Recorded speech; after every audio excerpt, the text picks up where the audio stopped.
सकाळी 5 वाजता उठून घर झाडण्यापासून सुरू होणारा दिवस, सर्वांचा डबा बनवणं, कपडे धुणं, मुलांना शाळेत पाठवणं, त्यानंतर थेट शेतात जाणं, तिथे खुरपणी, कापणी किंवा जनावरांचं काम करणं, संध्याकाळी पुन्हा घरी येऊन स्वयंपाक, भांडी आणि कुटुंबातल्या ज्येष्ठांची काळजी घेणं. मराठवाड्यातील 35 वर्षाची सुजाता रोज हेच करते. तिला कोणी विचारलं, तू काय काम करतेस, तर तिचं नेहमीच उत्तर असतं, काही नाही, मी कुठे काय करते, फक्त घर आणि शेत सांभाळते. हे फक्त सुजाताचं नाही तर भारतातल्या कोट्यावधी महिलांचं उत्तर आहे. नमस्कार, मी राजश्री स्वागत करते तुमचं बाई माणूसच्या गुरुवारचा आकडा या मालिकेत. मागच्या भागात आपण उच्च शिक्षणातून गायब होणाऱ्या तरुणांबद्दल बोललो. आज आपण अशा एका वर्गाबद्दल बोलणार आहोत जो रोज 14 ते 15 तास राबतो, पण ज्याच्या श्रमाची कुठेच नोंद नाही. आणि आज याच वास्तवावर प्रकाश टाकतो आजचा आकडा 7.2. हा आकडा आहे तासांचा. भारत सरकारच्या टाइम न्यूज सर्व्हेनुसार भारतातील एक सामान्य स्त्री दिवसाला सरासरी 7.2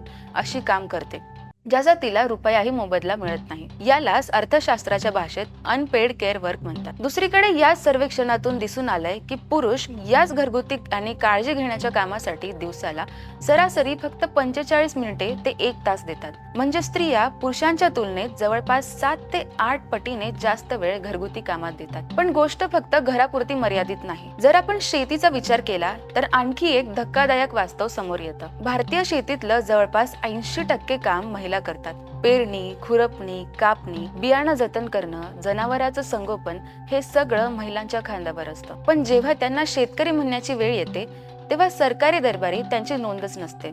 पण असं का? कारण देशातल्या बहुतांश जमिनीचे 7 पुरुषांच्या नावावर आहेत. भारतात आजही केवळ 13 ते 14% जमीन महिलांच्या नावावर आहे. जमीन नावावर नाही म्हणजे कागदावरती अधिकृत शेतकरी नाही. त्यामुळे तिला पीक कर्ज मिळत नाही, दुष्काळी मदत मिळत नाही आणि कृषी योजनांचा थेट लाभही मिळत नाही. शेतात राबूनही ती फक्त मजूर किंवा मदतीला आलेली बाई म्हणूनच राहते. मग प्रश्न पडतो, महिलांचे हे श्रम अर्थव्यवस्थेत का मोजले जात नाही? याचं सर्वात मोठं कारण म्हणजे आपली पितृसत्ताक मानसिकता आणि अर्थव्यवस्थेची जुनी व्याख्या.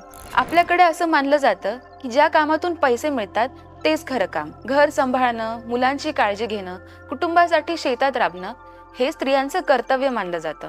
या कर्तव्याला आपण प्रेम, ममता किंवा त्याग अशी गोंडस नावं देतो, पण त्याला कोणतंही आर्थिक मूल्य देत नाही. त्यामुळे देशाचा GDP मोजताना या 7.2 तासांच्या श्रमाची किंमत चक्क 0 धरली जाते. याचा परिणाम काय होतो? रोज इतके तास काम करूनही महिला आर्थिकदृष्ट्या स्वतंत्र होऊ शकत नाहीत.